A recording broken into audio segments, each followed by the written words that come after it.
भागवत जो है पुराणों में श्रेष्ठ है। इन 18 पुराण में श्रीमद् भागवत जो है ठाकुर जी का यह मुकुट है, यह श्रीमद् भागवत कोई सामान्य ग्रंथ नहीं है, कोई सामान्य कथा नहीं है, कोई उपकथा नहीं है, कोई कथानक नहीं है। यह साक्षात श्री ठाकुर के दिव्य जो है यह ललाट है, यह मुकुट है श्रीमद् भागवत। यह श्रीमद् भागवत क्या है? श्रीमद् भागवत में लिखे हुए कोई यह सामान्य श्लोक नहीं है कि जिसको हमने लिख दिया और उसका वाचन कर दिए हो गया ना। स्वयं वेदव्यास जी लिखते हुए कहते हैं कि यह श्रीमद् भागवत का प्रत्येक अक्षर,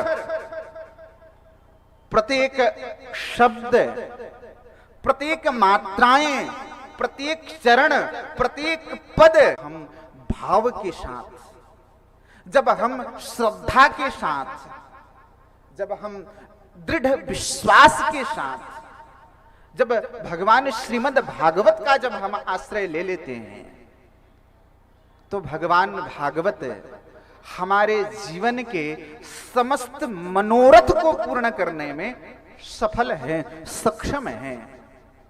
यह श्रीमद् भागवत कल्प वृक्ष है। जैसे कल्प वृक्ष के नीचे बैठ करके आप कल्पना करोगे तो आपको वह वस्तु सामने प्रकट हो जाएगी, लेकिन कल्प वृक्ष तो वह कल्प वृक्ष भी देने में असमर्थ है। कल्प वृक्ष वो प्रदान नहीं कर पाएगा। लेकिन भगवान श्रीमद् भागवत ऐसे हैं कि इनके सामने बैठकर संसार के लौकिक सुख के साथ साथ उस पारलौकिक सुख को भी भगवान श्रीमद् भागवत प्रदान कर देते हैं। यह भगवान श्रीमद् भागवत की विशेषता है। यह पावन कलमयी श्रीमद् भागवत महापुराण की कथा, जिससे हम और आप सब बैठ करके सुन रहे हैं, इस कथा को सुनने की क्या आवश्यकता है? इससे क्यों सुना जाए?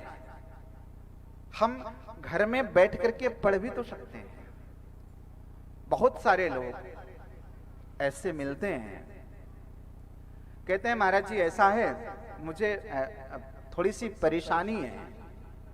तो जो महाराज जी या जो अच्छे जो जानकार विद्वान पंडित होते हैं तो वो बताते हैं कि देखो आप ये चीज कर लोगे तो अच्छा हो जाएगा।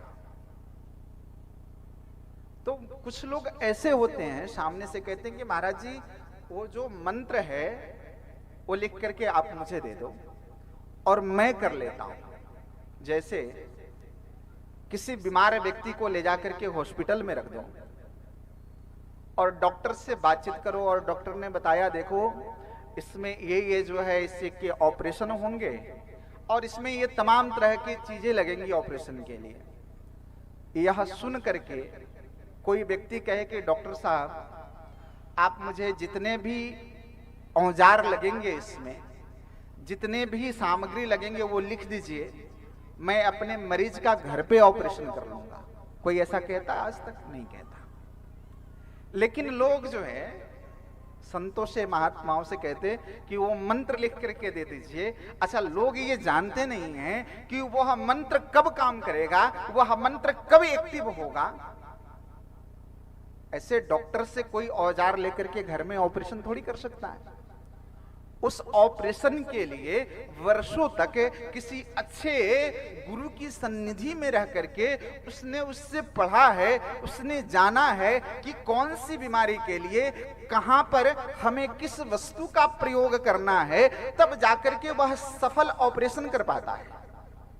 ठीक है, वैसे ही जो ये मंत्र हैं, मंत्र भी गुरु परंपरा से मिला हुआ हो और गुरु परंपरा से प्राप्त मंत्र जो है वह विधि पूर्वक अनुष्ठान किया गया हो और जिसने किया है वह वही कोई कुछ करेगा तो ही काम करेगा, नहीं तो ऐसे होता तो असंख्य मंत्र लिखे हुए हैं, हर कोई उस मंत्र को लेकर के और अपना मनपसंद काम कर लेता, लेकिन ऐसा होता है? नहीं होता है।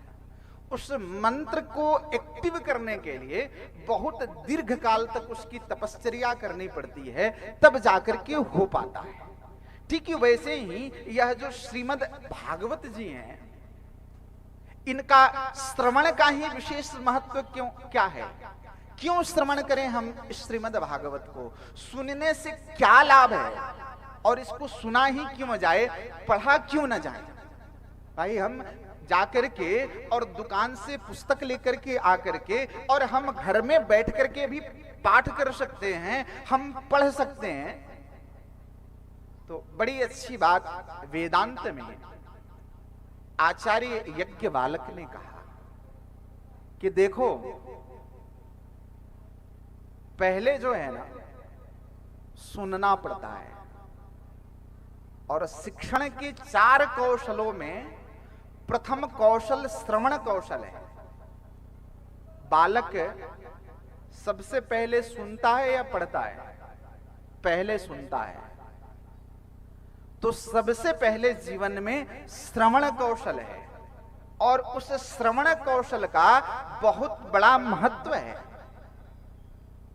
बालक दीर्घ काल तक अपने माता पिता के मुख से उच्चरित शब्दों को सुनते सुनते उससे यह परिज्ञान हो जाता है कि मेरे पिताजी, मेरे माताजी इस वृक्ष को आम का वृक्ष बताते थे। वह इतना सुन लिया कि उसने आत्मसात कर लिया। अब उससे कोई कभी भी स्वप्न में भी पूछ ले कि बेटा ये कौन सा वृक्ष है, तो वो कह देगा कि ये आम का पेड़ है। क्यों? क्योंकि उसने बार बार सुना और बार बार देखा, तो उसके मन मस्तिष्क पर वह अमिट छाप पड़ गया जो जीवन में कभी मिट नहीं सकता। इसलिए श्रवण का सबसे बड़ा महत्व है। आचार्य यज्ञवाल्क की कहते हैं कि देखो, आत्म कल्याण का साधन श्रवण है। श्रोतव्यः मंतव्यः निदिध्यासितव्यो वा। आत्म कल्याण के कारक क्या हैं? तो आत्म कल्याण के कारक श्रवण है। और गोस्वामी जी ने भी श्रवण भक्ति को प्रथम बताया। वो कैसे बताया? तो प्रथम भगति संतन कर संगा। ये पहली भक्ति है। कि पहली भक्ति क्या है? पहली भक्ति का सोपान ही संतन के संग है, संतों का संग है। और संतों का जब संग हो जाएगा तो वह संत का संग ही सत्संग में परिवर्तित हो जाता है। और वह सत्संग ही तो ये कथा है जहां बैठ करके हम श्रवण करते हैं। इसलिए आत्मोद्धार के लिए, भक्ति के पथ में प्रवेश करने के लिए सुनना अत्यंत आवश्यक है। इसलिए हमें श्रवण करना चाहिए। इसलिए आचार्यों ने सुनने की विधि बताई कि यह भागवत की कथा श्रवण करना चाहिए। और श्रवण करने से इस कथा के लाभ क्या हैं? देखो, ये जो हमारा शरीर है ना, यह शरीर हमारा एक घर है।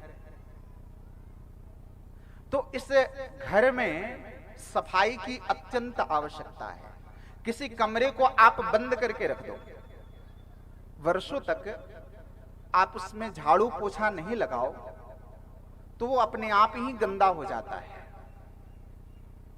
ठीक है, वैसे ही ये जो हमारा शरीर है, इस शरीर की सफाई के लिए हमें सत्संग की आवश्यकता है।